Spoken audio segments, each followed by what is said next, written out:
Hey guys, welcome to my channel, No Future in Fronting. Thank you so much for tuning in. It's October and it's a great month. I have so many exciting projects and things going on, so be sure to subscribe so you don't miss out. Also, it's Breast Cancer Awareness Month and also Domestic Violence Awareness Month, and that's why I have on purple today. And that's what my video is about, domestic violence, and hopefully my story can help somebody, whether it's the mom or a man that's abusing someone, or children that are being abused, women that are being abused, a friend of someone that's being abused.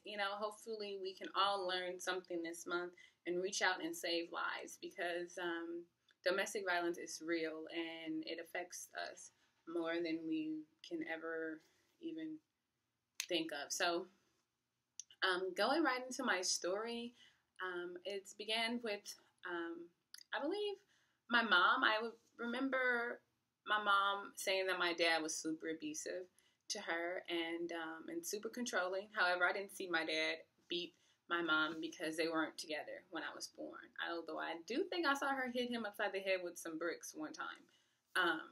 But yeah, I did watch my mom get beat up by other boyfriends. And I think that made me aggressive, super aggressive towards men, and just overall with women also, are people too.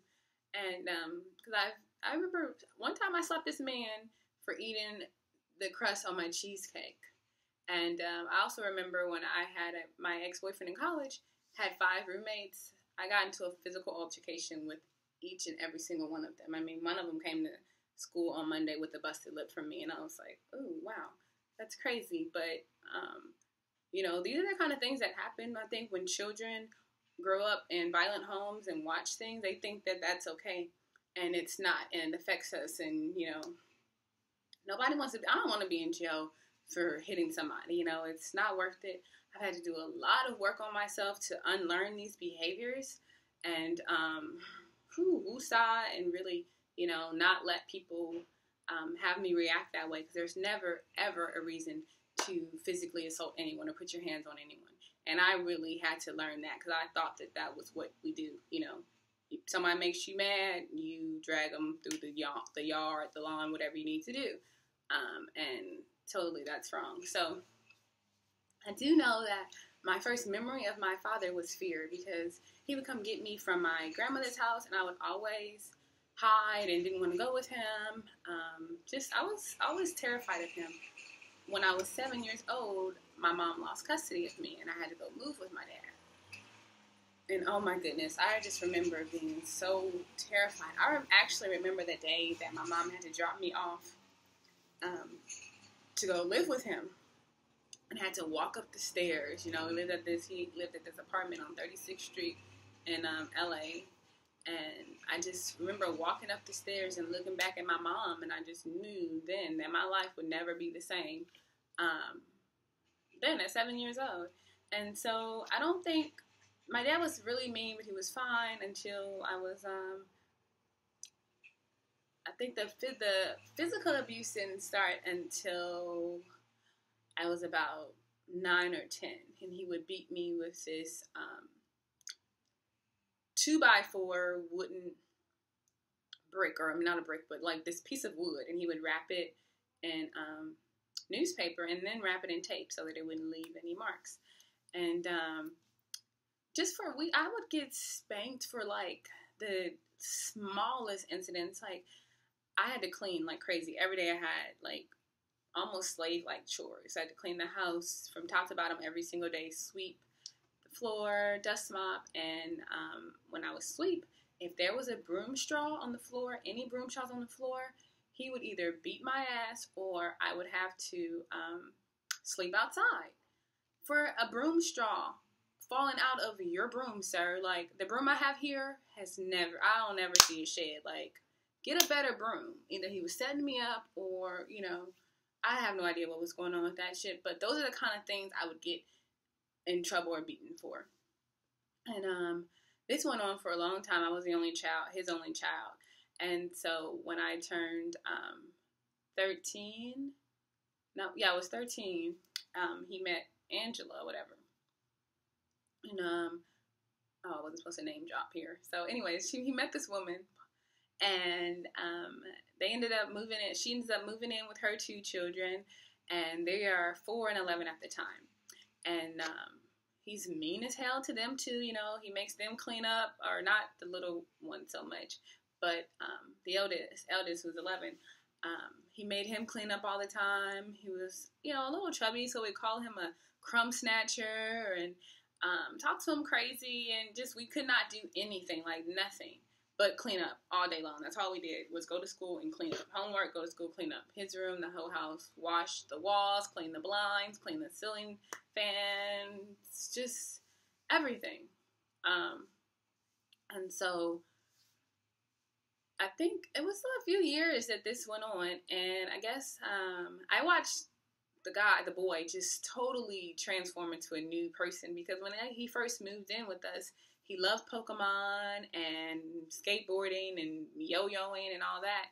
And then slowly but surely, he was in a gang. And I know that some guys dabble in these things, but where we were at was not even gang. You had to like really hunt for gangs.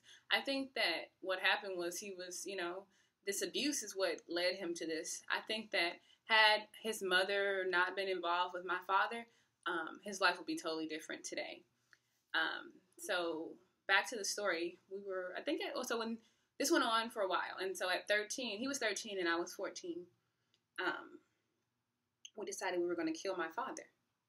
Okay, and it's crazy still saying that, like it's saying it sounds crazy to me, because we were serious. And so we looked for a gun for a while. We tried to get a hold of a gun, but we were 13 and 14 living in freaking Altadena, California, okay, on a damn cul-de-sac.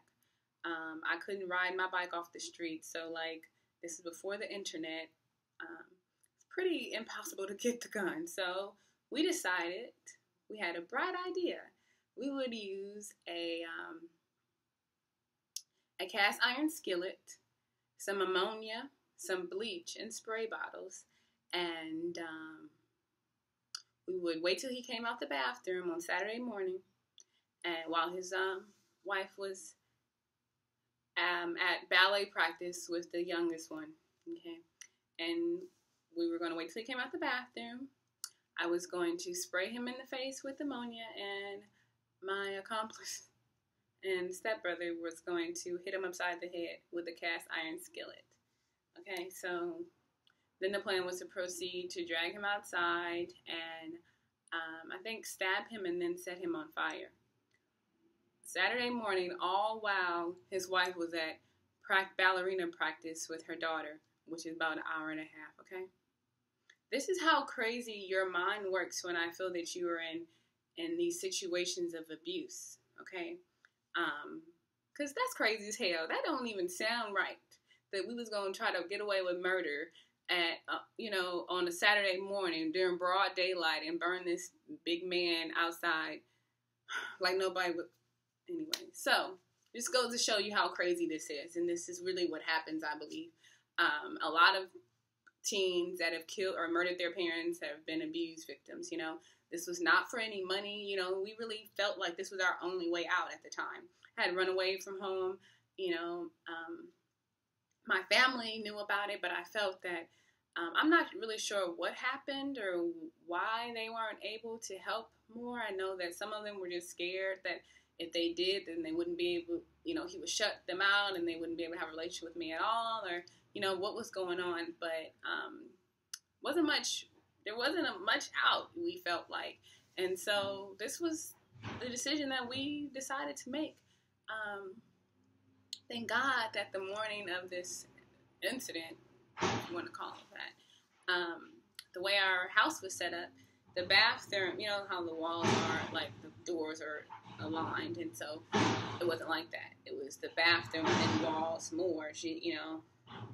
The walls stuck out more than the actual bathroom, and so when he opened the door, I came around the corner to spray him with the spray bottle, but it was behind my back, and he actually just opened the door. He didn't come out.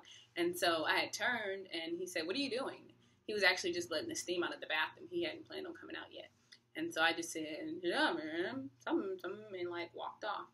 And so we decided not to do it that day. We would do it the following weekend. Had that situation happened any differently, I would not be here sharing this story with you. Probably, I would probably be locked up in jail for either murder or attempted murder. The fact that we had actually thought this plan out so thoroughly, and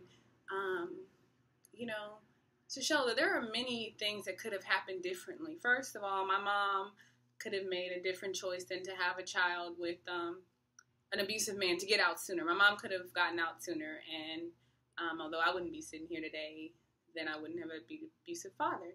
And also, my dad could have gotten some help. When my dad, I don't know what's going on with him or what's happened to him, but I feel that there's a lot of men that have been abused and don't know how to love, and they don't get the help that they need. And so I feel that men, you guys need to go out and get some help. Anger management, speak to somebody. I think that y'all have to walk around with so much, and be so strong all the time that you forget to kind of like make sure that you're all right.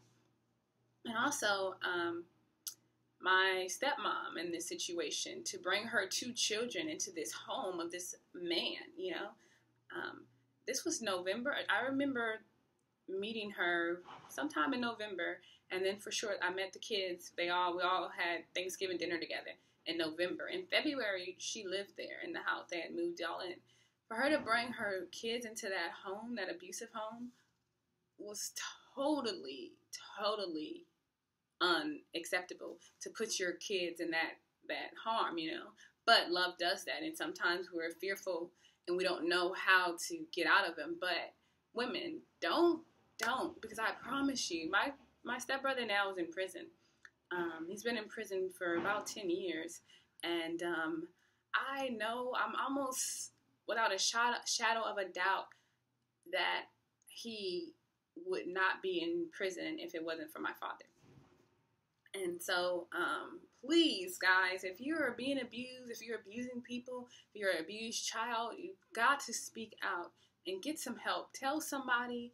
I know sometimes you've got to be sure to tell the right person, because some people don't know what to do. But if you tell anyone at school, they've got to help you by law. If you're saying that you're being physically abused. Emotional abuse is something, too. It takes a lot on the brain and the mind and the mindset. And so it's fragile, and we've got to be more aware of these things. And so I hope that this story can help it can help someone, because today I had to deal with a lot of that. Like, I walked around with a lot of shame in my adult life, knowing that I was capable of doing something so, that's crazy to know that, to want to murder your parents, But it's also crazy to not feel that love and that security and that safetyness that you're supposed to feel from your parents, And everyone doesn't know how to be a parent, and so if you need some help with that, reach out. But we've got to do something. We've got to stop living in shame. We've got to stop having these family secrets.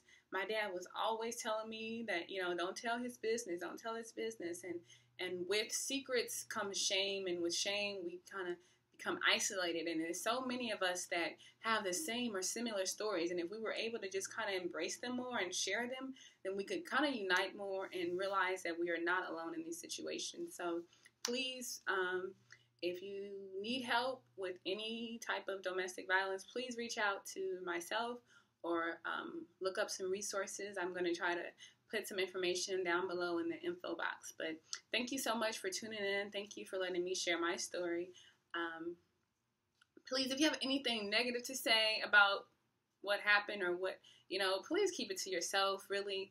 I know what happened, and I know that I was wrong and that it wasn't the right thing to try to do. But I am a saved being from that, and so that's it. That's all. Thank you for tuning in, and I'll talk to you guys soon. Thank you.